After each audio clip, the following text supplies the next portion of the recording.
সোনা, ও সোনা, মনা কি ঘুমাইছে? হ্যাঁ, মনা ঘুমাইছে। তুমিও ঘুমাও, কথা কম বলে। আরে শোনো, আসো একটু গল্প করি। তুমি যে রোজ আমার প্যান্টের মধ্যে পা ঢুকিয়ে ঘুমাও, এগুলো কি ঠিক? আমার ইচ্ছা, তুমি বুঝবে না। এভাবে ঘুমালে ঘুম অনেক ভালো হয়।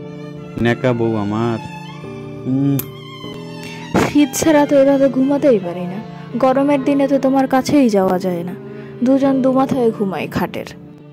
এসি কিনে দিব, তার মধ্যে ঘুমাবা সারা রাত। এই কথা তো শুনতেছি বিয়ের পর থেকেই। আরে বাবা, টাকা লাগবে না? এসি কিনতে তো অনেক টাকা দরকার।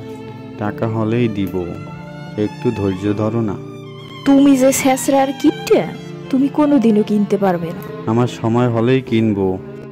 হ হ, ততদিন গরমে মরি। ময়লে আর কি, তোমার ছোট বোন তো আছে, আমার শালি, তাকে এনে দিব। হ্যাঁ, তাই এনে নিস তুই। আমি মরলেই তো তোর ভালো হয়, তুই তো আর একটা বিয়ে করতে পারি। তোর মতো স্বামীর আমার দরকার নেই।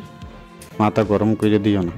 সারাদিন কাজ কাম কইরে আইসা তোমার এই ন্যাকামি কথা ভাল লাগে না। এত কথা না বলে ঘুমাও, এখন ঘুমাও।